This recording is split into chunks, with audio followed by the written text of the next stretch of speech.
बिल्कुल जयप्रकाश, लौटेंगे हम आपके पास। हमारे साथ हंसराज हंस जी इस वक्त जुड़ गए हैं। हंसराज जी, मुखाग्नि दी जा चुकी है लता जी को और अब हमारे बीच में वो शरीर नहीं है उनका, लेकिन हमेशा हमेशा के लिए हम सबके यादों में रहेंगी लता जी और उनकी आवाज। कैसे याद करेंगे आज आप?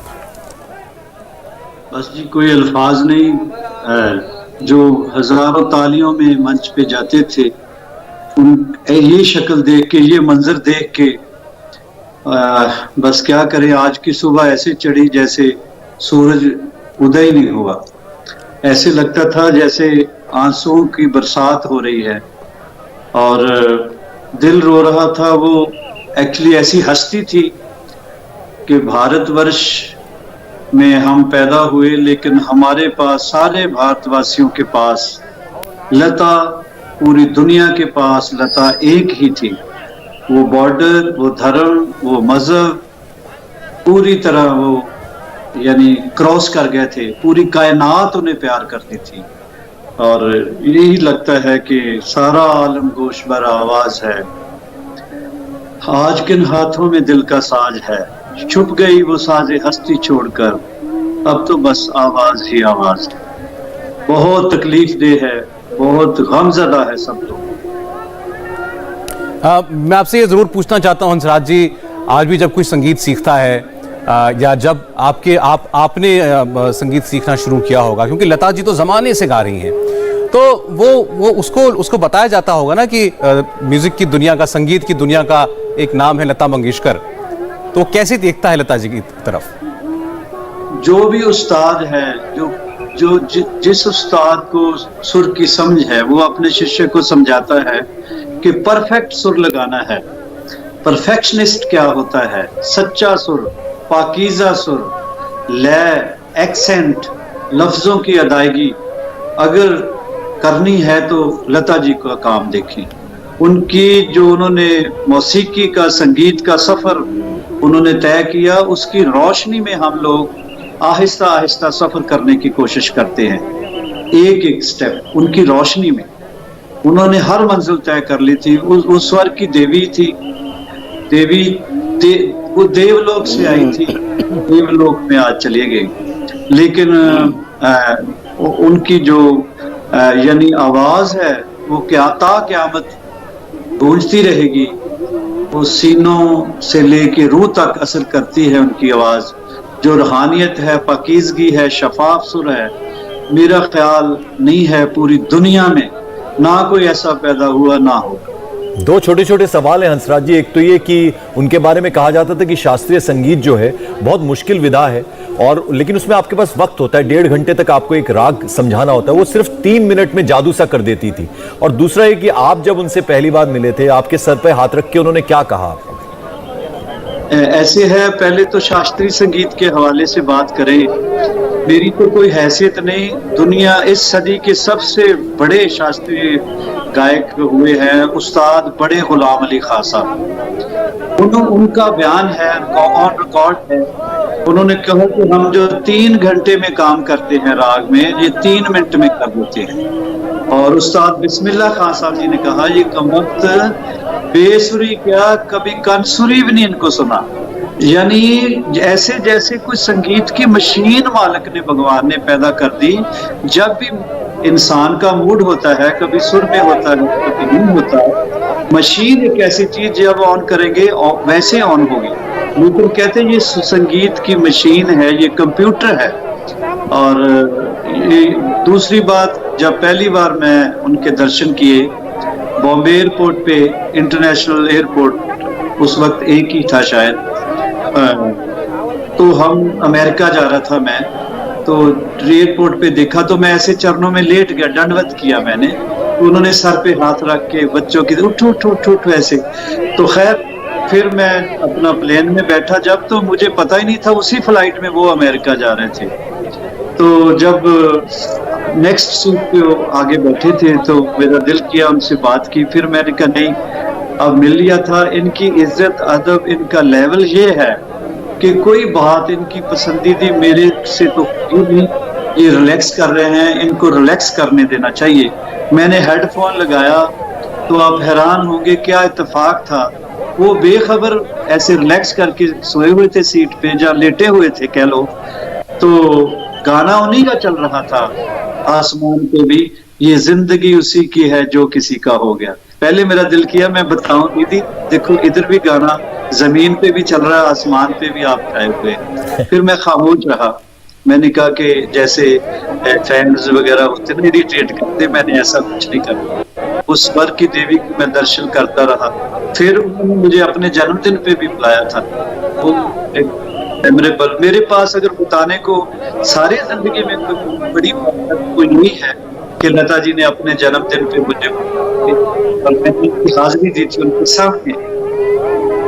हालांकि उनके सामने कोई गाना हमने ऐसा नहीं कोई गा ही नहीं सकता दुनिया का, लेकिन मैंने हाजिरी दी थी। क्या बात है, हंसराज जी अपने अनुभव बता रहे हैं लता जी के साथ, और वाकई ये सब इमोशनल मोमेंट्स होते हैं हंसराज जी। लेकिन फिर भी जब आपको म्यूजिक समझ में आया, आपने जब सीखा, जब आपको पता चला संगीत क्या होता है, और फिर लता जी को सुना, तो आपको क्या चीज थी पहली चीज जो स्ट्राइक करी कि ये लता मंगेशकर क्यों है? मुझे जब थोड़ा सा सुर की समझ आई तो एक फिल्म मुगले आजम देखने गया, यहाँ जालंधर में संत थिएटर था। मुगले आजम में जब ये गाना आया मोहब्बत की झूठी कहानी पे रोए, तो मैं ज़ारो कतार खड़ा होने लग गया। हालांकि लोगों ने सोचा होगा ये दीवाना आ गया, पागल आ गया, तो मेरे सुर का इतना असर हुआ कि मैं ज़ारो कतार रोने लग गया। जब आहिस्ता आहिस्ता टेक्निकली इसकी थ्योरी शास्त्रीय संगीत की थोड़ा रोशनी समझ आई, तो फिर पता चला कि ये रियाजत से, मेहनत से भगवान ने बना के उनको भेजा था, वो स्वर देवी बना के भेजा था उनको। बंदा रियाजत से इतना परफेक्ट नहीं हो सकता जितने वो थे। ये बात आपकी बिल्कुल ठीक है, क्योंकि बहुत लोग बहुत अच्छा गाते हैं, बहुत मेहनत करते हैं, बहुत रियाज करते हैं, उस्ताद लोग अपने शिष्यों पर बहुत मेहनत करते हैं, लेकिन कोई कोई होता है, बल्कि कोई क्या एक ही होता है जो लता मंगेशकर बनता है। जनाबे आला मैंने घंटों रियाजत करते लोग देखे हैं, लेकिन जब सुर लगाते हैं अपना मूड भी खराब कर लेते हैं, ऑडियंस का भी खराब कर देते हैं। लेकिन लता जी जब माइक के सामने आते थे, सुर और लय बाअदब खड़े हो जाते थे कि अपने होठों से छू के मुझे अमर कर दो। जो गा दिया अमर हो गया दुनिया में। ऐसा कभी हिस्ट्री में नहीं हुआ कि जो कोई गाना भी ये नहीं कि नजरअंदाज किया हो लोग। जो गा दिया, जिसकी कोई हीरोइन इंट्रोड्यूस हो रही है उसकी फिल्म में गा दिया तो वो हीरोइन की भी जिंदगी बन गई। चाहे वो 16 साल की लड़की का गाए, चाहे मधुबाला के लिए गाए, चाहे मीना कुमारी जी के लिए, चाहे हेमा जी के लिए गाए, लगता था कि ये इन्हीं के लिए गा रहा है, इन्हीं की आवाज है। पता नहीं क्या, मैं तो यही कहूँगा करिश्मा था वो भगवान का। वो स्वर देव से आई, स्वर देवी थी और देवलोक में आज समा गया। ये मंजर हमें ना ही दिखाता ना, बहुत बहुत मुश्किल मंजर है कि उनकी चिता और ये यानी हम समझ सकते हैं हंसराज जी। हंसराज जी, एक और पहलू आज देखने को मिल रहा है। आशा जी जो बहुत चंचल स्वभाव की हैं और नटखट हैं और चुलबुली हैं, उनका गाना भी वैसा है। और दो ही नाम हमने सुने, देखिए जैसे जैसे हम बड़े होते गए, आशा भोसले, लता मंगेशकर, लता मंगेशकर, आशा भोसले। आज वो बहुत खामोश है। अरे उन्होंने खामोश होना ही है, सारी कायनात खामोश है। उनका तो सारा उनकी माँ भी थी।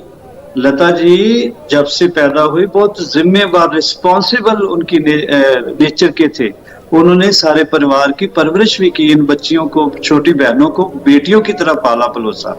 और आशा जी ने खुद एक बार इंटरव्यू में कहा था कि अगर दुनिया में मुझे कोई डांट सकता है तो वो दीदी डांट सकते हैं। हालांकि गाना उनका बिल्कुल अलग अलग था। लता जी का गाना अपनी जगह, आशा जी भी बाकमाल। ये परिवार ही बहुत बड़ा परिवार है। मैं आपको एक बयान सुनाने जा रहा हूं लता जी का।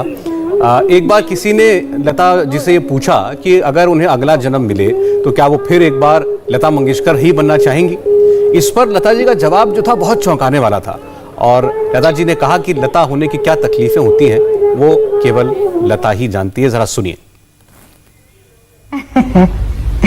मुझे पहले भी किसी ने पूछा था, तो वही जवाब मेरे पास है कि ना ही जन्म मिले तो अच्छा है, और अगर वाकई जन्म मिला मुझे तो मैं लता मंगेशकर बनना नहीं चाहूंगी। नहीं, ये लता मंगेशकर की जो तकलीफें हैं वो उसको ही पता है।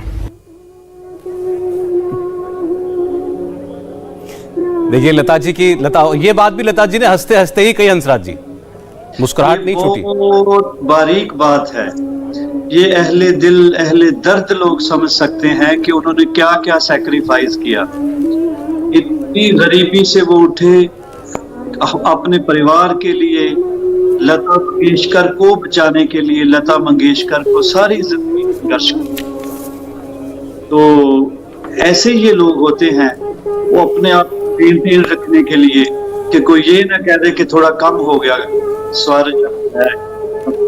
एज के हिसाब से देखो, इतनी एज में भी उनका सुर कायम रहा, एकदम कायम रहा, ये उन्होंने बात की है। दूसरा, जिंदगी आर्टिस्ट की जिंदगी है। मीना कुमारी जी ने एक जगह लिखा था कि जिंदगी कट गई तन्हा तन्हा, हम सफर कहीं मिले भी अगर, दोनों चलते रहे तन्हा तन्हा। ये बहुत लोनली लोग होते हैं,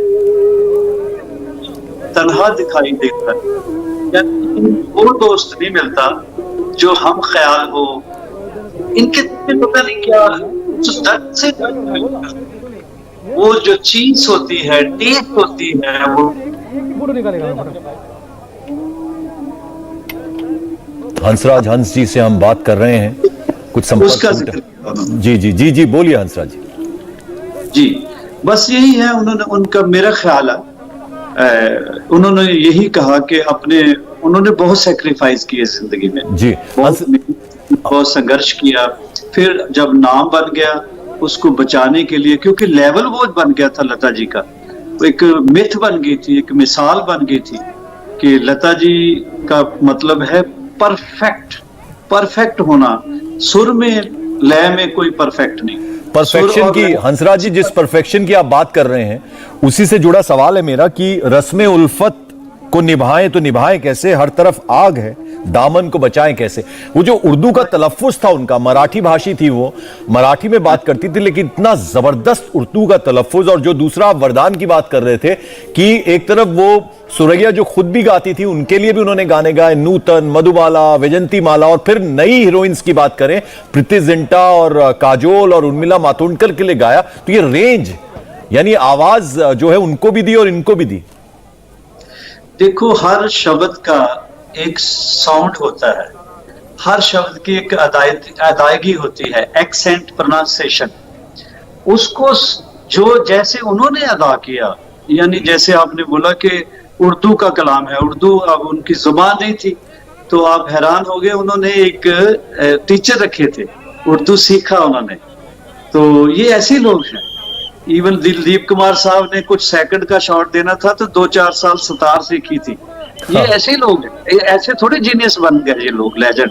तो ये बहुत बड़े लोग ऐसी रियाजत से गुजरते हैं, कमिटमेंट वाले लोग होते हैं। ये नहीं कि ये भी कर लिया, ये भी कर लिया। पूरी जिंदगी स्वर ओढ़ना, स्वर बिछाना, स्वर खाना, स्वर के बारे में सोचना, यही था लता जी का। और आजकल तो गाना बहुत आसान है, डिजिटल रिकॉर्डिंग होती है, ऑटो ट्यूनिंग आ गई है। उस जमाने में अगर आप एक गलती कोई दूसरा सिंगर डुएट में कर जाता था तो पूरा गाना दोबारा से, या कोई वायलिन का पीस गलत बज गया तो पूरा गाना दोबारा से रिकॉर्ड होता था। तो जबरदस्त संयम चाहिए होता था। 2 ट्रैक होते थे। मैं महबूब स्टूडियो में भी मैंने भी रिकॉर्डिंग की है। मुझे पता है कि उस वक्त ऐसा टेक्नोलॉजी नहीं थी जो उस वक्त कुदरती इन लोगों के गले में रिवर्ब भी लगा हुआ था, बेस भी था, यानी इक्वलाइजर लगा के पता नहीं मालिक ने कैसे ये लोग बनाए थे। कुदरत ने इनको सुर में करके भेजा हुआ था, वरना ऐसा रिजल्ट आ नहीं सकता। आजकल तो बड़ा आसान है काम, बेसुरा गाए तो सुर में थोड़ा सा हो जाता है। हाँ, हालांकि जितनी मर्जी मशीनें आ जाएं, सुर सच सच ही होता है, झूठ झूठ ही होता है। लता का दूसरा नाम सच भी है, हक है, बरहक है। बिल्कुल सर, पाकीज़गी है। ये पाकिस्तान के प्रधानमंत्री जो इमरान खान, उन्होंने भी ट्वीट किया आपसे थोड़ी देर पहले। उन्होंने कहा है कि लता मंगेशकर के जाने के बाद सब कॉन्टिनेंट ने दुनिया के एक महान गायिका को खो दिया है और उनके गानों को सुनकर पूरी दुनिया में खुशियां आई। बहुत बड़ी बात है। देखिए, आर्टिस्ट तो खुशबू की तरह होता ना जी, वो खुशबू कोई बॉर्डरों से नहीं रोक सकता, कोई सरहद नहीं रोक सकती, कोई मजहब नहीं रोक सकता, कोई धर्म नहीं रोक सकता। हर बाउंड्री तोड़ के कैसे रोक सकते हैं? वह उधर से मेहदी हसन ने आना ही आना है, इधर से लता जी ने जाना ही जाना है। जितने मर्जी ऊंचे ऊंचे बॉर्डर बना ले, यहाँ आके फिर ये यहाँ आके फिर भगवान बोलता है, तो भगवान को कौन रोक सकता है? ये पाकिस्तान क्या, पूरी दुनिया में, अरेबियन कंट्री में आज कॉल्शियम जिंदा होते ईरान वाली, वो वहां की लता जी थे, समझो यही लेवल था, तो वो भी रोती। पूरी कायनात उनके लिए रो रही है। जिसको भी सुर की समझ है, पूरी दुनिया, पूरे विश्व में आज शोक मनाया गया है। ऐसे लोग कहाँ पैदा होते हैं बाबा? हंसराज जी, कल बसंत पंचमी का दिन था और आज मां सरस्वती का दर्जा था लता जी को। आज उन्होंने अपनी देह छोड़ी है, तो इसको भी आप कुछ मानते हैं? देखो, विसर्जन वाले दिन, जिस दिन सरस्वती माँ का दिन हो, उनको सरस्वती माँ ही हम तो मानते हैं। गाने बजाने वाले तो हम तो स्वर्ग की देवी की मानते हैं। तो मैंने भी जब गाने का मुझे मौका मिला उनके चरणों में, मैंने कहा जी कौन है दुनिया में जो आपके सामने गा, लेकिन जैसे एक देवी की आराधना की जाती है, मेरे लिए आप वही हैं। हम ये समझो कि आपकी हाजिरी दे रहे हैं, तो बस उनको तो नमन किया जा सकता है, गाना नहीं सुनाया जा सकता। लेकिन सारा जहान गाता है, कोई रोक नहीं सकता, डेमोक्रेसी है इस मुल्क में। लेकिन लता एक ही थी, पूरी दुनिया में एक थी। आज अभी इस मौके पर आप उनको याद करके, जैसे स्टूडियो में आपने मान लीजिए उन्हीं की उपासना करते हुए गाना गाया हो, ऐसे कुछ आप आज दिल में आ रहा है आपके? कुछ दिन पहले मुझे खुशी है कि जनाबे रजत शर्मा साहब ने मुझे याद फरमाया, हम कुछ और आर्टिस्ट भी थे, तो उन्होंने कोई मैसेज दिखाए, लता जी के वॉइस मैसेज भी सुने। तो मैं फोन मुझे ऐसे लगा, मैं फोन को मत्था टेकने लग गया। तो मूड तो अजीबोगरीब है, मेरे सामने जो मंजर है वो क्या गाऊं मैं। थोड़ा सा मैं गुनगुना देता हूँ। जो लता जी के जन्मदिन पे मुझे गाने का फख्र हासिल हुआ था, मेरी खुशनसीबी है कि मैं उनके जन्मदिन पे गाया, वो थोड़ा सा उन्हीं का गाया हुआ थोड़ा सा मैं सुना देता हूँ, अगर आप इजाजत दे तो। जी जरूर। यारा सिली सिली रात में बिरहा का जलना, यारा सिली सिली रात में बिरहा का जलना, ये भी कोई जीना है, ये भी कोई जीना है, ये भी कोई मरना, यारा सिली सिली रात में बिरहा का जलना, ये भी कोई जीना है, ये भी कोई मरना, ठोला सिली सिली रात में बिरहा का जलना, ओ यारा सिली सिली, ओ ठोला सिली सिली, मोहब्बत की झूठी कहानी पे रोए, कहानी पे रोए, मोहब्बत की झूठी कहानी पे रोए, बड़ी चोट खाई जवानी पे रोए, जवानी पे रोए, मोहब्बत की झूठी कहानी पे रोए। जनाब, एक गाना जब उन्होंने गाया है मेरे वतन के लोगों, तो हमने सुना कि पंडित जी की आंखों में आंसू आ गए।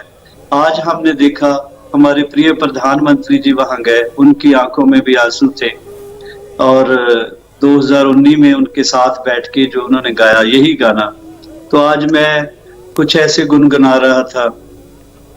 ऐ मेरे वतन के लोगों, जरा आंख में भर लो पानी, दीदी को विदाई दे के बस खत्म हुई कहानी। ऐ मेरे वतन के, जरा आँख में भर लो पानी, दीदी को विदाई देके आज खत्म हुई ये कहानी। हंसराज जी, चिता जल रही है लता दीदी की और आपकी ये आवाज, उसमें दर्द। हमने बड़ी कोशिश की, मैंने और सौरभ ने, लेकिन हम दोनों की भी आंखें नम हैं और बहुत ऐसा इससे जनाब, अच्छी श्रद्धांजलि। सबसे महंगी चीज आज मालिक ने खोली है जनाब, प्राइसलेस जो गिफ्ट दिया था हमको वो छीन लिया, करें क्या। बहुत धन्यवाद हंसराज जी, आपने हमारे लिए वक्त निकाला, बहुत धन्यवाद। इंडिया टीवी हर वक्त हर जगह डाउनलोड करने के लिए सर्च करें India TV news Google play store या ऐप स्टोर पर।